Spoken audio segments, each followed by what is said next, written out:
Hey guys, welcome back to new video. तो आज की वीडियो होगी हमारे बीपीसीसी 114 के पार्ट 5 खंड 5 समकालीन प्रवृत्ति, जिसमें हम लोग कवर करेंगे यूनिट 16 परामर्श का भारतीय उपागम। ठीक है, भारतीय संदर्भ। चलो स्टार्ट करते हैं। भारतीय संदर्भ में परामर्श स्वदेशी उपागम। भारत में परामर्श कोई नई बात नहीं है। प्राचीन काल से हमारे ऋषियों ने मानसिक प्रतिक्रियाओं और इसे नियंत्रित करने में विभिन्न तरीकों से समझने का प्रयास किया गया है, जैसे कि सत्संग। व्यापक रूप से ऐसे स्वीकारा जाता है कि भारत में परामर्श मूलतः दार्शनिक और धार्मिक ग्रंथों से जुड़ा हुआ है, जैसे यह दर्शन, पौराणिक कथाएं, धर्मशास्त्र और ब्रह्मांड विज्ञान का मिश्रण है। प्राचीन भारतीय ग्रंथ मन, अनुभूति, व्यक्तित्व, संवेगों आदि जैसी विभिन्न मनोवैज्ञानिक निर्मितियों से विस्तृत और परिष्कृत व्याख्या प्रदान करते हैं। इस संदर्भ में पारस्परिक साहित्य ऐसे बहुत सारे प्रमाण प्रदान करता है कि मनोविज्ञान और विशेषता परामर्श के प्रति भारतीय दृष्टिकोण मौजूद है। हाल में ही कई शोधकर्ताओं ने विभिन्न पश्चिम मनोवैज्ञानिक अवधारणाओं और प्राचीन भारतीय लेखन में प्रस्तावित विचारों के बीच समानता को उजागर करने के लिए करके इस तथ्य की ओर इशारा किया। प्राचीन भारतीय साहित्य ग्रंथ ऐसे मनोवैज्ञानिक निर्मिति से समृद्ध है जो परामर्श व्यवहारों के बारे में उपयोगी अंतर्दृष्टि प्रदान करते हैं। इसके अलावा भारत में पुरातन काल में ही सांस्कृतिक रूप से प्रासंगिक मनोचिकित्सा मॉडल में विभिन्न प्रकार का प्रचलन है। वेदों और उपनिषदों में भारत में परामर्श व्यवहारों से संबंधित जानकारी का प्राथमिक स्रोत माना जाता है। ऋग्वेद, यजुर्वेद, सामवेद और अथर्ववेद 4 वेद है। ऋग्वेद और यजुर्वेद मन और मानसिक रोगों सहित विभिन्न मनोवैज्ञानिक निर्मितियों की व्याख्या प्रदान करते हैं। उपनिषद धारणा, चेतना, चिंतन आदि जैसी अवधारणाओं की व्याख्या करते हैं। मानसिक स्वास्थ्य समस्याओं और विषयगत विशेषज्ञ मनोविज्ञान को त्रिदोष और त्रिगुण, हमने इसके बारे में अगले हिस्से में जाएंगे, इसके असंतुलन के संदर्भ में समझा जाता है। ठीक है, तो भगवद गीता में क्या कहा गया है।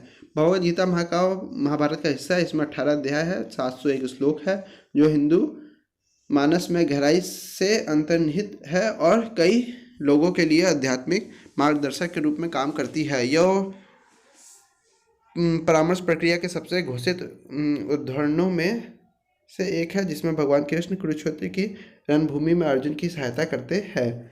अर्जुन को जब यह समझ में आया कि उसे अपने संबंधियों से लड़ना है, तो वह अवसादग्रस्त हो गया, चिंता में हो गया, डिप्रेशन में हो गया। भगवान कृष्ण ने संवाद और संप्रेषण के माध्यम से दबाव और दुश्चिंता को दूर करने के लिए अर्जुन का मार्गदर्शन किया। अर्जुन की समस्याएं दूर करने के लिए उसके द्वारा मानसिक संतुलन की स्थिति प्राप्त करने के लिए भगवान कृष्ण ने उन्हें परामर्श दिया और उनका मार्गदर्शन किया। तो अर्जुन जिस तरीके से रणभूमि में सामना कर रहा था अपने बहुत सारे चिंता का, वह हमारे जीवन का एक रूपक है, जहां हम अपने मन संग्राम के आंतरिक द्वंद्वों को सामना करते हैं। भगवान कृष्ण और अर्जुन इस संदर्भ में अक्सर पश्चिम के विभिन्न मनोवैज्ञानिक दृष्टिकोण, जैसे व्यवहार चिकित्सा, ग्राहक केंद्रित चिकित्सा और संज्ञानात्मक व्यवहार चिकित्सा से जोड़ा जाता है। ठीक है, भगवद गीता विभिन्न संकटपूर्ण समस्याओं के चिकित्सीय समाधान के अंतर्दृष्टि प्रदान करती है। सफल जीवन को समझने और जीने के लिए ज्ञान, कर्म और भक्ति के तीनों महत्वपूर्ण दृष्टिकोणों के रूप में माना जाता है। अर्थ को नहीं दिया गया है। धर्म और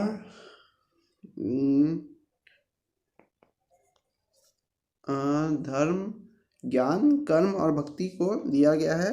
अर्थ को नहीं दिया गया है, काम को नहीं दिया गया है। ये दोनों चीज़ का ज्ञान नहीं है, बाकी 3 चीज़ का है।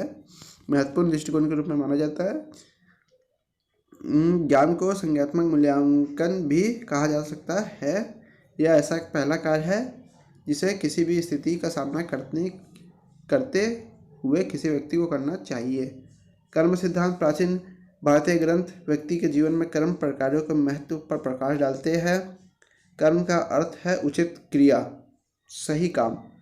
कर्म सिद्धांत इस विश्वास पर आधारित है कि व्यक्ति के जीवन के प्रत्येक घटना का कारण और प्रभाव संबंध होता है। ठीक है, जो आज करोगे वही कल मिलेगा, है ना। जैसा बोगे वैसा काटोगे, यह सिद्धांत पर आधारित है। कर्म का नियम कहता है कि प्रत्येक व्यक्ति को उनके कार्यों की कीमत चुकानी पड़ती है, और इस मान्यता के अनुसार मानसिक बीमारियों को अतीत में बुरे कर्मों का परिणाम माना जाता है। सचेतना, मूल रूप से सचेतना माइंडफुलनेस का अर्थ जागरूकता है। इसमें ध्यान देने का ऐसा तरीका संदर्भित है जिसे ग्रहणशीलता, संवेदनशील और किसी भी विचार या निर्णय से स्वतंत्र होता है।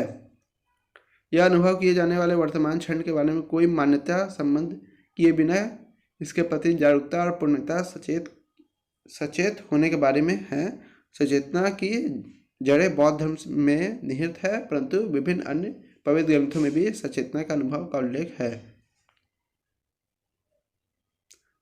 सचेतना सामूहिक नियंत्रण विकसित करने में सहायता कर सकती है। ठीक है, सचेतना का अभ्यास करने से बेहतर संबंध बनाने में सहायता मिल सकती है। यह बेहतर संबंध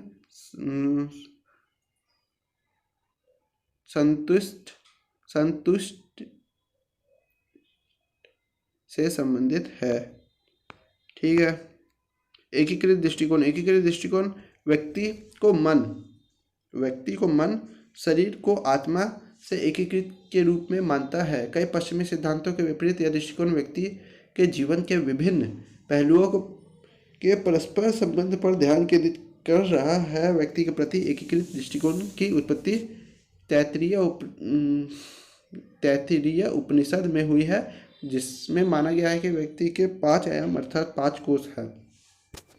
अन्नमय कोष यह शरीर और शारीरिक प्रणालियों और उनके कार्यों को संदर्भित करता है। यह सबसे बाहरी कोष है और इसे भोजन का कोष कहा जाता है। प्राणमय कोष यह भौतिकी आयाम से संदर्भित है, जिसमें मूल रूप से संवेदना को अनुभव शामिल होता है। यह कोष प्राण से बना है, जो किसी की शरीर और मन को एक साथ रखने वाली शक्ति है। श्वास इस कोष की शारीरिक अभिव्यक्ति है। मनोमय कोष यह मन से संदर्भित है, परंतु मन से व्यापक है और इसमें अन्य मानसिक तंत्र और संवेग भी शामिल है। विज्ञानमय कोष उच्चतर संज्ञानात्मक प्रकारों और संदर्भित करता है, और यह बुद्धि और ज्ञान से संबंधित है। आनंदमय कोष व्यक्ति को आध्यात्मिक आयाम है। आनंद शब्द एक ऐसी अवस्था से संदर्भित करता है जिसे शब्दों में नहीं समझा जा सकता है। पंचकोश मॉडल ऐसा दिखता है। ठीक है, योग और ध्यान भारतीय और सर्वाधिक अपनाए गए अभ्यासों में से एक है। पतंजलि ने योग पर अपने सर्वप्रथम धर्म योग सूत्र में इसका वर्णन किया था। योग का शाब्दिक अर्थ है जुड़ना या मिलन। ठीक है, तो योग बहुत सारे तरीके का होता है। श्वास की मुद्रा होती है, शरीर की मुद्रा होती है। ठीक है, व्यायाम होता है, बहुत सारी चीज़ें होती है। कई सारे योग के पॉस्चर होता है जिसको आप करो। व्यक्ति अपने शरीर, मन और इंद्रियों पर नियंत्रण प्राप्त करने के स्तरों पर स्वयं को समझते हैं। योग अभ्यासों के लाभों प्रकाश डालते हैं। इस लाभों में बेहतर शारीरिक और मानसिक स्वास्थ्य, दुश्चिंता, तनाव और अवसाद को कम करना, बेहतर सामयिक नियंत्रण, संज्ञात्मक कामकाज में सुधार, सर्वधित तंत्रिका, पेशीय निष्पादन और व्यक्ति के कल्याण में वृद्धि शामिल है।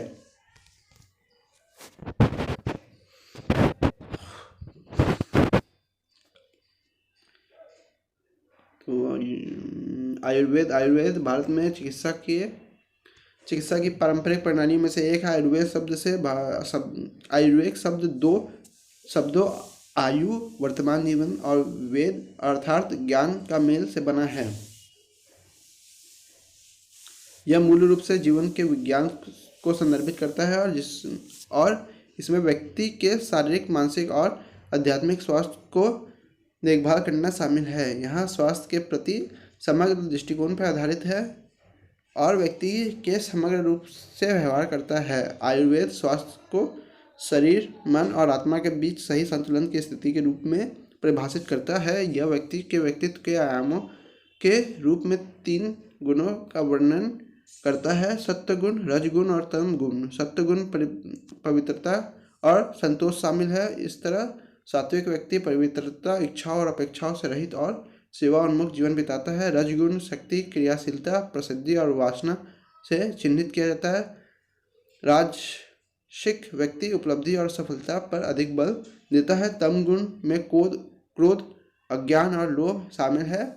और तामसिक व्यक्ति को स्वार्थी प्रवृत्ति, जड़ता और व्यक्तिगत लाभ के लिए दूसरों को नुकसान पहुंचाने से चिन्हित किया जाता है। मनोवैज्ञानिक रूप से स्वस्थ व्यक्ति के लिए तीनों गुणों के बीच संतुलन होना आवश्यक है। संतुलन में गड़बड़ी से सामाजिक अशांति हो सकती है, मानसिक अशांति हो सकती है। व्यवसायी परामर्शदाताओं से यह अपेक्षित है कि सर्वप्रथम वह व्यक्ति के गुणों या व्यक्तित्व आयामों की पहचान करे। आयुर्वेदिक चिकित्सक भी त्रिदोषों का उपचार का आधार मानते हैं। त्रिदोष वात, वायु, पित्त और कफ नामक शारीरिक हास पर आधारित है। वायु, अग्नि और जल तत्वों के आधार पर मानव शरीर के ये 3 महत्वपूर्ण शक्तियाँ हैं। यह हमारा शारीरिक मनोवैज्ञानिक कामकाज को प्रभावित करते हैं। इन तीनों दोषों में संतुलन स्वास्थ्य की ओर ले जाते हैं, जबकि संतुलन के अभाव से रोग उत्पन्न होते हैं। त्रिदोष को मानसिक रोगों के कारण में भी माना जाता है, जिन्हें उन्माद कहा जाता है। मतलब ज़्यादा कफ ना हो, ज़्यादा पित्त ना हो और ज़्यादा वात ना हो।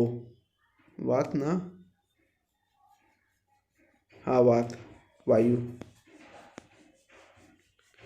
वेदांतिक परामर्श या वैदिक परामर्श वेदों पर आधारित है। यह मुख्य रूप से आत्मज्ञान और ब्रह्मांड विषय ज्ञान पर केंद्रित है। वेद 4 है: ऋग्वेद, यजुर्वेद, सामवेद और अथर्ववेद।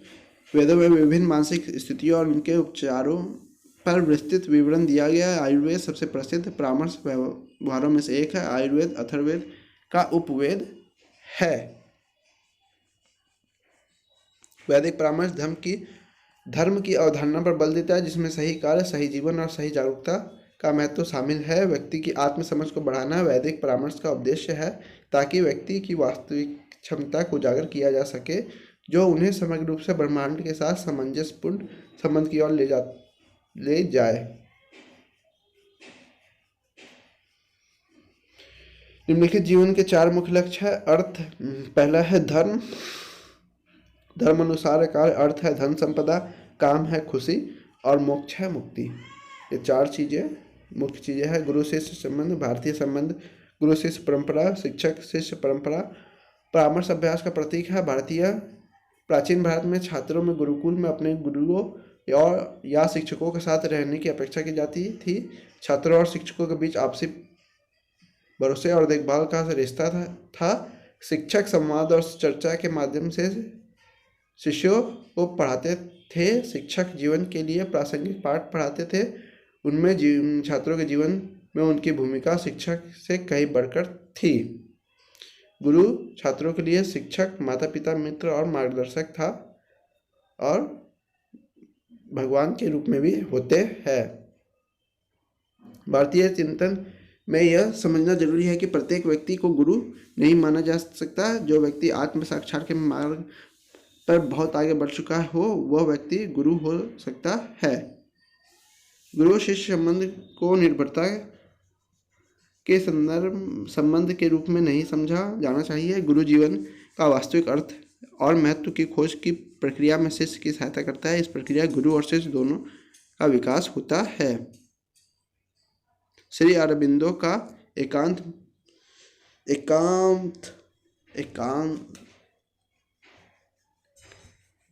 एकात्म मनोविज्ञान। श्री अरबिंदो का एकात्म मनोविज्ञान में परामर्श के क्षेत्रों में नए आयाम जोड़े हैं।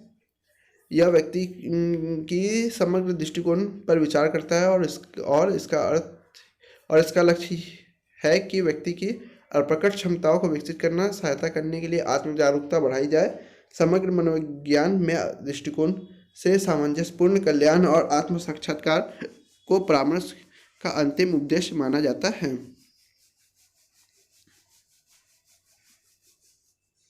श्री अरबिंदो ने एकात्मक मनोविज्ञान से निकालने गए कुछ मुख्य विचार निम्नलिखित है। श्री अरबिंदो व्यक्तिगत स्तर पर चेतना के विकास के साथ साथ सामूहिक और ब्रह्मांडीय स्तर पर चेतना के विकास पर बल देते हैं। समग्र दृष्टिकोण के अनुसार परामर्श का मुख्य कार्य यह है कि वह परामर्श लेने वाले ग्राहक को आत्म अवलोकन के लिए समक्ष बनाए, इतने अच्छे से बताएं कि वो अपने आप का आत्म अवलोकन कर पाए।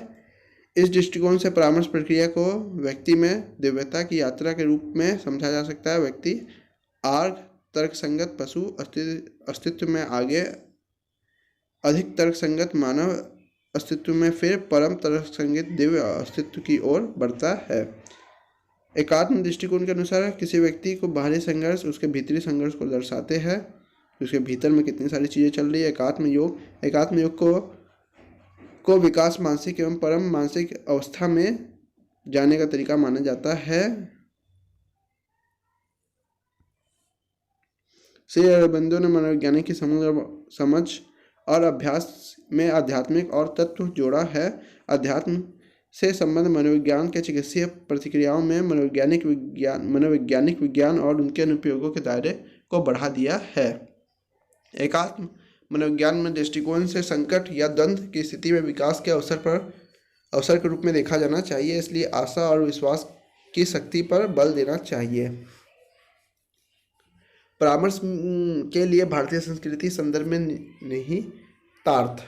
प्रत्येक संस्कृति अपने विशेषताओं और व्यवहारों से चिन्हित होती है।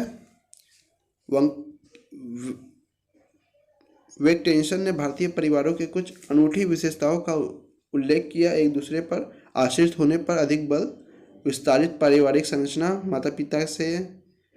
माता पिता बच्चे के संबंध को सर्वोच्च, परिवार में संबंधों में छोटे बड़े होने के भाव, शब्दों के बजाय कार्यों के माध्यम से संवेगों का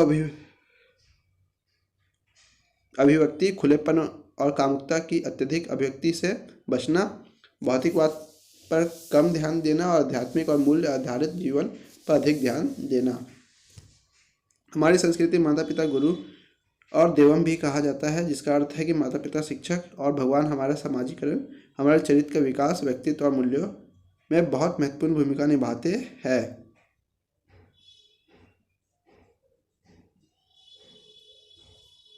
आगे का हमारे हाल के दिनों में एहसास बढ़ रहा है कि पारंपरिक भारतीय दार्शनिक विचारों को चिकित्सीय व्यवहारों में भी शामिल किया जाना चाहिए, ताकि इन्हें और अधिक संदर्भ संवेदनशील बनाया जा सके। भारतीय लोगों के मानसिक स्वास्थ्य के मुद्दों का समाधान करने संबंधी परामर्श में मुख्यतः मनोविज्ञान के पश्चिमी दृष्टिकोण में निहित अन्य लोकप्रिय परामर्श दृष्टिकोण का उपयोग करने के बजाय भारतीय दृष्टिकोण का उपयोग करने से निम्नलिखित लाभ हो सकते हैं। So guys, thank you for watching ये मेरा प्यारा सा वीडियो। अगर आपको कोई डाउट और प्रॉब्लम हुई हो या कोई सुझाव देना हो तो कमेंट बॉक्स में कमेंट जरूर करें। वीडियो कैसा लगा ये भी जरूर बताएं। आपको ख़राब लगा ख़राब बताएं, अच्छा लगा अच्छा बताएं। जाते जाते वीडियो को लाइक करें अगर वीडियो आपको अच्छा लगा हो। अगर नहीं लगा तो भी कोई प्रॉब्लम नहीं, हम लोग मिलते हैं गाइस एक नेक्स्ट यूनिट और लास्ट यूनिट हम लोग की यूनिट 17 में परामर्श और प्रौद्योगिकी में। अगर कोई पर्सनल क्वेरी या कोई मुझे मैसेज करना हो आपको, तो डिस्क्रिप्शन बॉक्स में मेरे लिंक्स दिए गए, आप मुझे वहाँ डायरेक्टली मैसेज कर सकते हैं। So thank you for watching guys. मिलते हैं नेक्स्ट वीडियो में। जाते वीडियो को लाइक और चैनल को सब्सक्राइब करते जाइएगा। Tata bye bye, see you.